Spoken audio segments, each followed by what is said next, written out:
नमस्कार, बहुत बहुत स्वागत है आपका वीटो ऐप पर। मैं हूं आपके साथ प्रशांत त्यागी। हमारे साथ स्टूडियो में मौजूद हैं समीप राजगुरु सर। सर बहुत बहुत स्वागत है आपका। थैंक यू, आपका भी बहुत बहुत स्वागत है सर। 28 जून यानी कि सुपर संडे, दो बड़े मुकाबले आपको देखने के लिए मिलेंगे क्रिकेट के मैदान पर। पहला मुकाबला एक जो होगा वो होगा महिला टीम ऑस्ट्रेलिया से भिड़ेगी, वहीं एक दूसरे मुकाबले में टीम इंडिया अपनी साख बचाने के लिए मैदान पर उतरेगी। 28 जून को शाम 7 बजे बेलफास्ट में आयरलैंड के खिलाफ टीम इंडिया अपना मुकाबला खेलेगी। दूसरा टी20 मैच है और इसमें पहले मैच में टीम इंडिया को हार का सामना करना पड़ा था और ये साख की लड़ाई अब बन चुकी है टीम इंडिया के लिए, क्योंकि आयरलैंड के खिलाफ कभी टीम इंडिया ने कोई टी20 मुकाबला नहीं गंवाया था, लेकिन फर्स्ट टी20 मैच में टीम इंडिया को हार का सामना करना पड़ा। और अब सेकंड टी20 मैच से पहले एक बार फिर मांग उठने लगी है कि वैभव सूर्यवंशी, जिन्हें आपने पहले टी20 मैच में खेलने का मौका नहीं दिया, उन्हें अब टीम में शामिल करना चाहिए और उन्हें डेब्यू कराना चाहिए। सर सबसे पहले मैं आपको यही पूछना चाहूंगा कि वैभव सूर्यवंशी जो लगातार अच्छी परफॉर्मेंस दे रहे हैं, लगातार उन्होंने अपने बल्ले से रन निकाले हैं, क्या उनको अब सेकंड टी20 मैच में बिना कुछ देर किए सीधा टीम में शामिल कर लेना चाहिए? नहीं, बिल्कुल करना चाहिए। और मैं लगातार इस बात को कह रहा हूं कि आप एक सुपर टैलेंटेड प्लेयर को जो है बाहर नहीं बिठा सकते हैं बिल्कुल, जस्ट बिकॉज की टीम में बहुत टैलेंटेड प्लेयर हैं। कोई 25 रन बना रहा है, कोई 50 रन बना रहा है, तो भाई ये भी तो रन बना ही रहे हैं ना, तो इनको हम कैसे बाहर बिठा दें? ये कोई तर्क नहीं हुआ, ये कोई लॉजिक नहीं हुआ कि आप एक इतने अच्छे प्लेयर को बाहर बिठा रहे हो जो आगे चलकर एक बहुत बड़ा प्लेयर बन सकता है, टीम को बहुत आगे लेकर जा सकता है, तो आप उसको बाहर नहीं बिठा सकते हो जस्ट बिकॉज कि इन्होंने तो 30 रन बनाए थे, इन्होंने वर्ल्ड कप में इस फाइनल में आके रन बना दिए थे, पूरे वर्ल्ड कप में भले ही फ्लॉप हो गए थे। भाई पिछले बार आयरलैंड के खिलाफ जब खेले तो 20 गेंदों में उन्होंने 50 रन ठोक दिए जी, 250 के औसत से। आप एक बात मैं आपको बताऊं कि सूर्यवंशी की बात अगर यहां पर हम करें ना, वैभव सूर्यवंशी को आप 1-on-1, अब बात ये उठती है कि आप दो ओपनर्स तक ही सीमित रहते हैं कि भाई क्योंकि इनका पोजीशन जो है बैटिंग ऑर्डर पोजीशन जो है ओपनर का है, तो आप इसलिए बोलते हो कि ओपनर में आप विकल्प ढूंढो। लेकिन इनको अगर आप तुलना करोगे नंबर 3 से, तो नंबर 3 से भी अच्छे हैं। नंबर 4 से अगर तुलना करोगे, नंबर 4 से भी अच्छे हैं। नंबर 5 वाले बल्लेबाज से इनकी तुलना करोगे तो नंबर 5 से भी अच्छे हैं। नंबर 6 से तुलना करोगे तो 6 से भी अच्छे हैं। फिर 7, 8, 9, 10 की बात करने की जरूरत नहीं है ना, उनसे तो अच्छे होंगे अगर 6 तक अच्छे हैं। तो ये इंडिविजुअली 1-on-1 अगर आप इनकी तुलना करोगे टॉप 5 के बल्लेबाजों के भारतीय टीम में जो इस वक्त खेल रहे हैं, वो हर किसी से आगे हैं। बिल्कुल ठीक है ना। यहाँ पे एक मजाक के तौर पर अगर आप देखो, मैं आपको एक तुलना करूं, मजाकिया है, थोड़ा सा जोक है। जैसे आम होता है, मैंगोज, मैंगोज में अलग अलग मैंगोज होते हैं, एक सफेदा होता है, एक दशहरी होता है, ठीक है ना। सफेदा बिक जाता है 200 रुपए किलो, 100 रुपए किलो, दशहरी बिक जाता है 300 रुपए किलो, है भाई बिल्कुल, है ना।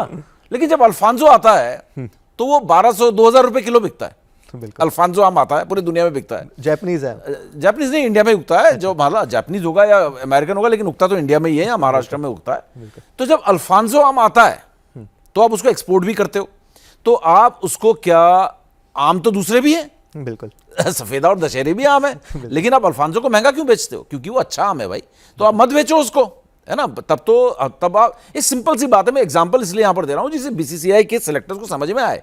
बिल्कुल, आप उस आम को इसलिए एक्सपेंसिव बेचते हो क्योंकि वो स्पेशल आम है, उसका टेस्ट बेस्ट होता है, उसकी खुशबू, उसके फ्लेवर, मतलब कोई मुकाबला ही नहीं कर सकता है। तो वो उसी तरीके से जो वैभव सूर्यवंशी है वो अल्फांसो आम है। बिल्कुल, आप बोल रहे हो नहीं मैं इस आम को, अल्फांसो को नहीं बेचूंगा क्योंकि दूसरे ब्रीड के आम जो है ना 200 रुपए वाले पहले बेचूंगा मैं। बिल्कुल भाई अब 2000 रुपए वाला नहीं बेच रहे हो पहले। तो ये ना एक एग्जांपल है जिनको समझ में नहीं आ रही है बात, उनके लिए। बिल्कुल, जो बीसीसीआई के सिलेक्टर से जो आका है उनको बात समझ में नहीं आ रही कि आप एक सुपर टैलेंटेड प्लेयर को बाहर बिठाकर क्या कर रहे हो। आप बिल्कुल, आप उसे ग्रूम होने का टाइम नहीं दे रहे हो, आप उसे टेस्ट करो। टेम्परामेंट तो उसने अपना कई बार प्रूव कर दिया है। आप आयरलैंड के खिलाफ पहला मैच खिला देते, हो सकता है वो 20 बॉलों में इसने 50 बनाए थे, 20 बॉलों में 90 रन बनाता, बिल्कुल, है ना। तो कहने का मतलब ये है कि आप ASAP as soon as possible अगले ही मैच में आप सूर्यवंशी को टीम में लाएं, और ये कोई तर्क ना दें यार कि अभिषेक ने तो रन बनाए हुए, संजू ने रन बनाए हुए, आप किसी की जगह इसको खिला दो। बिल्कुल, इसको खिलाओ। बिल्कुल। अगर हम बात करें इस सेकंड टी20 मैच में, चेंजेस तो काफी सारे होने वाले हैं। 3 चेंजेस के साथ टीम इंडिया मैदान पर उतरने वाली है। हम प्लेइंग 11 आपको बता देते हैं टीम इंडिया की क्या रहने वाली है। वैभव सूर्यवंशी, अभिषेक शर्मा, ईशान किशन विकेट कीपर, संजू को बाहर कर दिया। संजू, हाँ बिल्कुल सर, अच्छा। संजू को बाहर कर दिया, मैं उसी पर आऊंगा। प्लेइंग 11 एक बार आपको बता देता हूं। बड़ी हिम्मत दिखाई आपने। हाँ। बिल्कुल, संजू सैमसन बाहर हो गए हैं, अभिषेक शर्मा, वैभव सूर्यवंशी ओपन करेंगे। इसके बाद ईशान किशन, श्रेयस अय्यर कैप्टन, तिलक वर्मा, शिवम दुबे, अक्षर पटेल, हर्षित राणा, रवि बिश्नोई, अर्शदीप सिंह और प्रिंस यादव।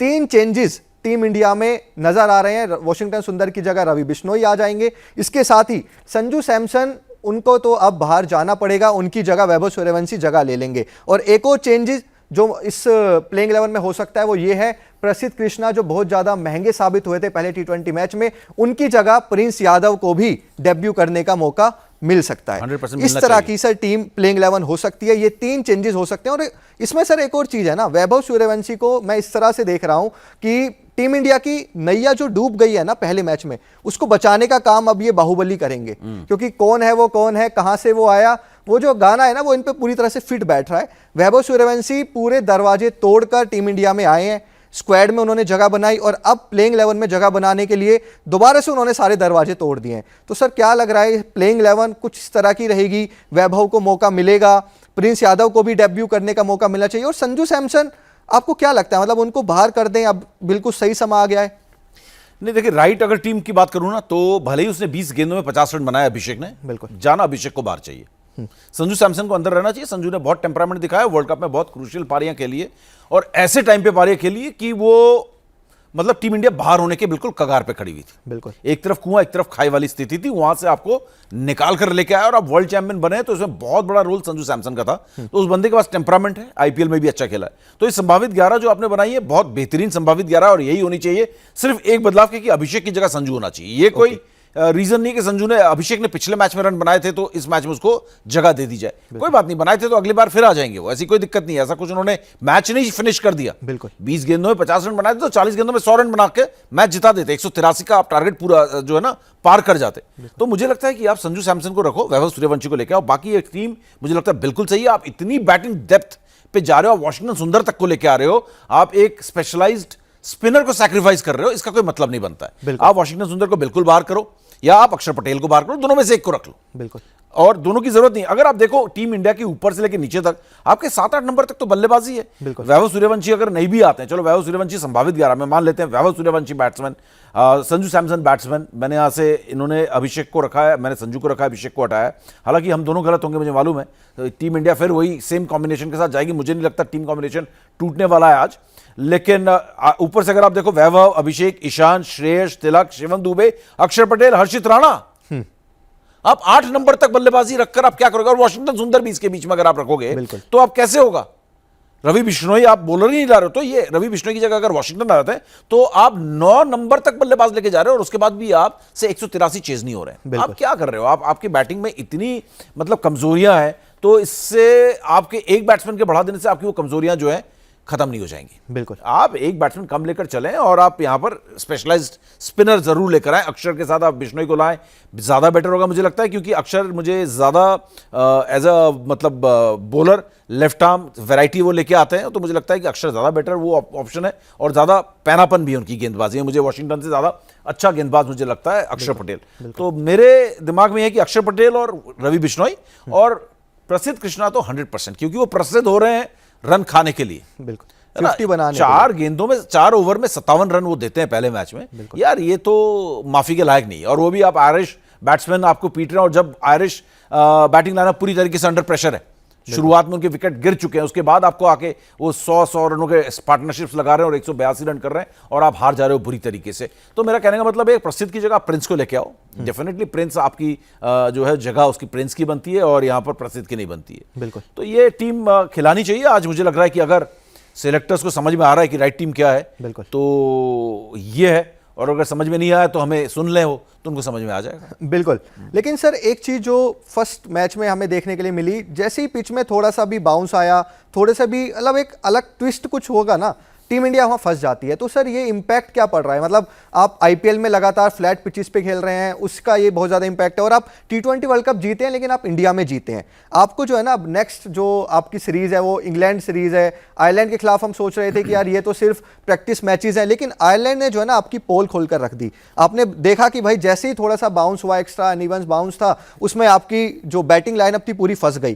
किसी ने रन नहीं बनाए सर, सिर्फ अभिषेक शर्मा के बल्ले से रन आए, या फिर बाद में आप देखो शिवम दुबे ने थोड़े से रन बना दिए, लेकिन बीच में ईशान किशन, श्रेयस अय्यर, इन सब ने क्या किया सर?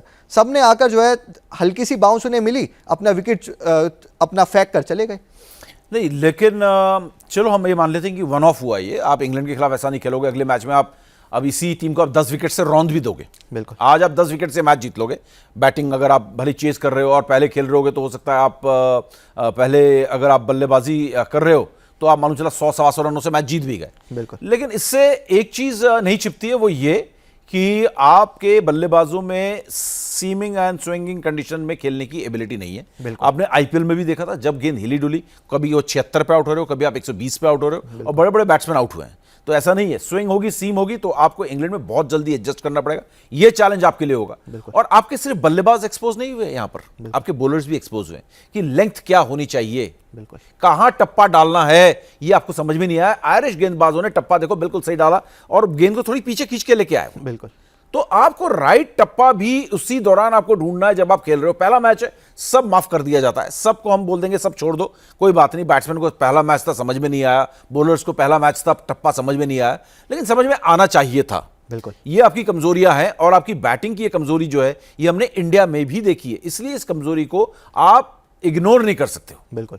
आप ये नहीं कह सकते कि भाई ये पहला मैच था, आयरलैंड के खिलाफ हो गया, टाइम लगता है एडजस्ट होने में, बिल्कुल टाइम लगता है, लेकिन वो तब मैं मानता कि आप आईपीएल में घर के मैदान घर पर जब खेल रहे थे, तब जब आपको थोड़ी सी पिच में हरकत मिली, जब पिच ने थोड़े से आपको सवाल पूछे, तब आपने क्या किया? तब भी आपके पास सवाल के जवाब नहीं थे। बिल्कुल। आप पूरी तरीके से सरेंडर होकर गए आईपीएल में भी।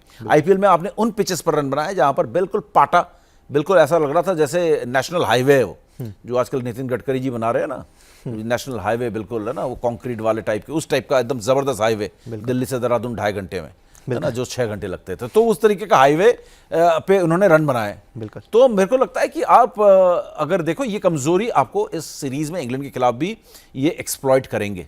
इसका फायदा इंग्लैंड उठाएगा, उन्हें पता है थोड़ी सी गेंद हिली नहीं, भारत के बल्लेबाजों की हालत खराब। बिल्कुल। आयरलैंड की प्लेइंग 11 आपको बताएंगे, लेकिन उससे पहले एक मेरा जो है ना एक छोटा सा क्वेश्चन है कि सेकंड T20 मैच में क्या वैभव सूर्यवंशी को मौका मिलेगा या नहीं मिलेगा, ये मैं आपसे जानना चाहता हूं सर। नहीं मिलेगा तो नहीं मुझे लग रहा है, हम चाह रहे हैं मिले, लेकिन मुझे नहीं लग रहा बीसीसीआई की आंखें और नाक कान खुलेंगे, है ना। मुझे लग रहा है क्योंकि नाक कान से बहुत कुछ मतलब होता है, नाक अगर बंद रहता है तो ऑक्सीजन कम हो जाता है ना, तो दिमाग कम चलता है। तो मुझे लग रहा है जुकाम हो रखा है। जब जुकाम होता है आपको देखो, आपको कितना बुरा लगता है, आप बीमार भी नहीं होते हो और आप बीमार होते भी हो जुकाम में। बिल्कुल। जुकाम एक अजीब बीमारी है, बिल्कुल, है ना। लोग बोलते हैं बीमार थोड़ी हो, जुकाम ही तो है, लेकिन जिसको होता है उसको बड़ा बीमार फील होता है, क्योंकि दिमाग में ऑक्सीजन की भी कमी होती है और आपका रिफ्लेक्सेस जो होते हैं बड़े स्लो हो जाते हैं। तो मुझे लग रहा है बीसीसीआई के सिलेक्टर्स को भी जुकाम हो रखा है और श्रेयस अय्यर को भी हो रखा है, दिमाग चल नहीं रहा है, उनका ऑक्सीजन कम है दिमाग में। तो जुकाम जब ठीक होगा तब सूर्यवंशी खेलेगा, मुझे लग नहीं रहा खेलेगा। To be honest, on a serious note, मुझे लग रहा है कि ये इसी टीम के साथ जाएंगे आज जो पहले मैच में गए, क्योंकि वो कहेंगे एक मैच के बाद ही बदल देंगे, तो ये ठीक बात भी तो नहीं है। ये लॉजिक होगा, एक ही तो मैच खेले, let them adjust themselves. Sitanshu Kotak आएंगे या गौतम गंभीर आएंगे, देखिए एक मैच के बाद किसी को बदला नहीं जाता है, मैं भी खेला हूं। बिल्कुल। लेकिन मेरा ये सवाल है कि आप भी खेलें तो आप जानते हैं ना कि आपका बेस्ट प्लेयर खेलना चाहिए या नहीं खेलना चाहिए। बिल्कुल। आपका मोस्ट डिजर्विंग क्या बेंच पे होना चाहिए या मैदान के अंदर पहली 11 में होना चाहिए। चलिए मैं आयरलैंड की टीम बता देता हूं, है ना। आयरलैंड की संभावित 11 क्या होगी? आपको इंडिया की जो संभावित 11 थी वो तो आपको प्रशांत ने बता दी है, और वो संभावित 11 अगर हिंदुस्तान की खेल गई तो आपको एक फ्यूचर की एक सॉलिड टीम मिल सकती है जो लगातार इस टीम को खिला सकते हो आप, बदलाव की ज्यादा जरूरत नहीं है। लेकिन आयरलैंड की टीम की अगर बात करें प्रशांत, तो ज्यादा कुछ मुझे नहीं लगता बदलने की जरूरत है, क्योंकि 4 प्लेयर तो इनके इंजर्ड थे, ये इनके बेस्ट 11 थे। और आयरलैंड होती है या स्कॉटलैंड जैसी टीम्स जो होती है, खासकर जब एसोसिएट नेशंस की टीम होती है, ये एमेच्योर टीम्स हैं। बिल्कुल। ये प्रोफेशनल टीम्स नहीं है कि इनके कॉन्ट्रैक्ट्स हैं और इनको खेल के अलावा किसी चीज पे ध्यान नहीं देना। कोई बैंक में नौकरी करता है, कोई हॉस्पिटल में नौकरी करता है, कोई वहां के स्टेट रोडवेज में नौकरियां करता है, तो इस तरीके से नौकरियां करते हैं। कोई इंजीनियर है, कोई सॉफ्टवेयर कंपनी में नौकरी करता है ना। मैच से ठीक 3 दिन पहले ये लोग इकट्ठे होते हैं और उसके बाद ये लोग मैच खेलते हैं। तो इस तरीके की टीम है, इस तरीके की टीम से हारना तो भैया थोड़ा सा शर्मनाक है। तो ये जो इकट्ठी हुई टीम है, आपको बता दूं कि क्या है आयरलैंड की, मुझे लग रहा है वही टीम होगी जो विनिंग कॉम्बिनेशन के साथ यहां पर कोई छेड़छाड़ नहीं होगी। Tim Tector, Ross Adair, Harry Tector, Lorcan Tucker, Benjamin Calitz, Gareth Delany, George Dockrell, Liam McCarthy, Matthew Humphreys, Jai Mundra, ये हमारे देसी मुंडा हैगा ये जय मुंद्रा, और मैथ्यू हॉलार्ड।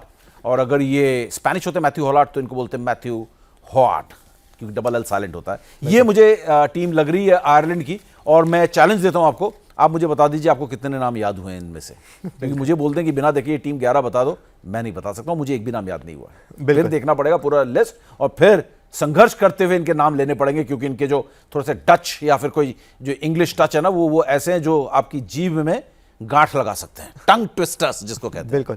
लेकिन सर मेरा जो क्वेश्चन है वो ये है कि क्या आयरलैंड की टीम के अंदर वो दमखम है कि वो सेकंड T20 मैच में भी टीम इंडिया को हरा दे और इतिहास रच दे, पहली बार कोई सीरीज जीत जाए? ये देखो, ये पहला मैच भी जो है इंडिया ने उनको तोहफा दिया है। आपने 3-3 कैचेस ड्रॉप किए हैं, बिल्कुल। पता नहीं क्या खा रहे हो कि आप हाथ भी धो रहे हो तो आपके हाथ से चिकनाहट नहीं जा रही है, बिल्कुल। मुझे तो समझ में नहीं आ रहा है। आईपीएल हो या इंटरनेशनल क्रिकेट हो, इंडियन टीम का कंसिस्टेंट परफॉर्मेंस है कैच ड्रॉप करने का। औसतन 3 से 4 कैचेस हर मैच में ड्रॉप कर रहे हैं हम लोग, हर मैच में कैचेस ड्रॉप करते हैं, एक्स्ट्राऑर्डिनरी पकड़ते हैं लेकिन कैचेस ड्रॉप भी करते हैं, आसान आसान कैचेस टपकाते हैं। तो हमने मोरलेस अगर आप देखो तो हमने वो गिफ्ट दिया है आयरलैंड को, और अगर इसी तरीके से अंडर परफॉर्म करेंगे तो आप आयरलैंड को ये नहीं बोलोगे आयरलैंड में दम है या नहीं है। आयरलैंड में दम नहीं है, आज भी मैं उसी बात पे टिका हुआ हूं। आयरलैंड ने 2009 में पहला मैच खेला था, 8 मैचेस इससे पहले खेले थे, 8-0 हम आगे थे, अब 8-1 हुए हैं। तो अगर आप इतने आगे थे तो आयरलैंड में इसका मतलब वो दम नहीं है। और मैं पहले भी कह चुका हूं, आयरलैंड एक एमेच्योर टीम है, नौकरी करने वाले लड़के हैं, नौकरी करने वाले प्लेयर्स हैं। जैसे एक इंडिया टीवी की टीम है और एक इंटरमीडिया जब होता है तो क्या होता है, हम अलग अलग प्लेयर्स जो हैं अपने डिपार्टमेंट से छुट्टी लेते हैं और उस दिन मैच खेलते हैं। उसी तरीके से अपने अपने डिपार्टमेंट से छुट्टी लेते हैं, मैच खेलते हैं। तो मुझे एक तो शर्म भी आती है कि आप आयरलैंड से इतना आप हिस्ट्री आपने क्रिएट कर दी। श्रेयस अय्यर पहली बार कप्तान बने, खराब कप्तानी की, टीम कॉम्बिनेशन गलत चुन रहे हो, कैचेस ड्रॉप कर रहे हो, खराब बैटिंग कर रहे हो, बॉलिंग आपकी खराब हो रही है, तो ऐसे में आप किसी भी टीम से हार सकते हो। बिल्कुल। तो मैं मानता हूं कि अगर टीम इंडिया ने अपना परफॉर्मेंस रेस किया तो कोई चांस नहीं है आयरलैंड के पास। पहला जो T20 हमने खेला वो परफॉर्मेंस अगर आपने रिपीट कर दिया तो आप एकदम मतलब नाक कटवा कर आप आयरलैंड से इंग्लैंड पहुंचोगे 2-0 से हार कर, बिल्कुल, या 0-2 बोल लो आप। बिल्कुल। चलिए, हेड टू हेड एक और सर ने बताए दिए थे, एक बार और आपको रिपीट कर देता हूं। अभी तक इन दोनों टीमों के बीच 9 मुकाबले खेले गए हैं, 8 मैचेस इंडिया ने जीते हैं और 1 मैच सिर्फ आयरलैंड ने जीता है, और वो भी लास्ट T20 मैचेस। लेकिन आगे बढ़ते हैं और अब बात कर लेते हैं बेलफास्ट स्टेडियम की पिच की। अगर पिच की यहाँ की बात करें तो बेलफास्ट की जो ये पिच है, ये कहीं ना कहीं स्टार्टिंग में फास्ट बॉलर्स को बहुत ज़्यादा मदद करती है। वो फास्ट बॉलर्स को जो है ना स्टार्टिंग में बहुत ज़्यादा मदद मिलती है। इसके बाद जैसे ही इसका जो मॉइस्चर है वो ग्रीन पिच होती है, तो स्टार्टिंग में हमने देखा पहले T20 मैच में भी स्टार्टिंग में फास्ट बॉलर्स ने बहुत ज़्यादा इंपैक्ट डाला था और उन्होंने विकेट्स चटकाए थे। लेकिन जैसे जैसे मैच आगे बढ़ता है, स्पिनर्स का जो है दबदबा शुरू हो जाता है और स्पिन मिलना स्टार्ट हो जाता है स्पिनर्स बॉलर्स को। साथ ही यहाँ जो कैप्टन टॉस जीतते हैं वो पहले बॉलिंग करना ही पसंद करते हैं। जैसे पहले T20 मैच में हमने देखा, श्रेयस अय्यर ने जैसे ही टॉस जीता उन्होंने पहले बॉलिंग करने का फैसला किया। इस मैदान के अगर आंकड़ों की बात करें तो T20I में अभी तक 28 मैचेस इस मैदान पर खेले गए हैं। पहले बैटिंग करने वाली टीम ने 11 मैचेस जीते हैं और बाद में बैटिंग करने वाली टीम ने 16 मैचेस जीते हैं। वहीं एक मैच नो रिजल्ट रहा है और एवरेज फर्स्ट इनिंग स्कोर इस मैदान का है 120 रन, जो पहले T20 मैच तक था 118 रन। अब 2 रन बढ़ गए हैं। तो कहीं ना कहीं ये जो पिच है इसके अकॉर्डिंग अगर हम देखें, जो भी कैप्टन टॉस जीतेगा वो पहले बॉलिंग करना चाहेगा और स्टार्टिंग में जो उन्हें एक्स्ट्रा बाउंस मिलता है बॉलर्स को उस पर उसका बेनिफिट लेना चाहेगा। तो सर जाते जाते सवाल वही कि टीम इंडिया इस मैच में कितना आगे, आयरलैंड की टीम आगे या फिर इंडिया की टीम आगे, कौन सी टीम कितनी ज्यादा आगे? ये सवाल बनता ही नहीं है, टू बी वेरी ऑनेस्ट। ये सवाल ही गलत है कि किसका पलड़ा भारी है यहाँ पे। ये तो सवाल ऐसा है कि मैच ऐसा उठपटांगा हो जाए तो कुछ भी नहीं कहा जा सकता। टीम इंडिया बहुत आगे है, लेकिन मैं जाते जाते यही कहूंगा कि टीम इंडिया के लिए ये बड़ा सीरियस इशू है कि आप बिना सूर्यवंशी के अब आयरलैंड के खिलाफ भी नहीं जीत पा रहे। बिल्कुल। अगर हम कह रहे हैं कि सूर्यवंशी को लेके आओ, इस टीम को बचाओ, इस टीम का फ्यूचर है, आयरलैंड के खिलाफ अगर आपको सूर्यवंशी की याद आ रही है ना तो आप सतर्क हो जाओ। तो इसका मतलब टीम इंडिया में कुछ ना कुछ गड़बड़ चल रही है। टीम इंडिया में गड़बड़ का मतलब पॉलिटिक्स नहीं, टीम इंडिया की भारतीय क्रिकेट में कुछ ना कुछ प्लानिंग में, प्रोसेस में कहीं ना कहीं कुछ ना कुछ प्रॉब्लम्स हैं, गड़बड़ है, जिसको सुधारने की जरूरत है, वरना आप आयरलैंड जैसी टीम से नहीं हार सकते। आज फिर से ऐसा अपसेट मत होने दीजिएगा। आई होप इंडिया की तरह खेले और इस मैच को आराम से जीते। बिल्कुल। क्रिक वीटो के इस शो में फिलहाल के लिए इतना ही, लेकिन नए एपिसोड में आपके साथ दोबारा जुड़ेंगे। लेकिन तब तक आपसे रिक्वेस्ट है कि आप वीटो ऐप को डाउनलोड जरूर कीजिए। Thank you so much. Thank you. Has he gone? Has he been bowled round his legs? I think so. The Indians celebrate.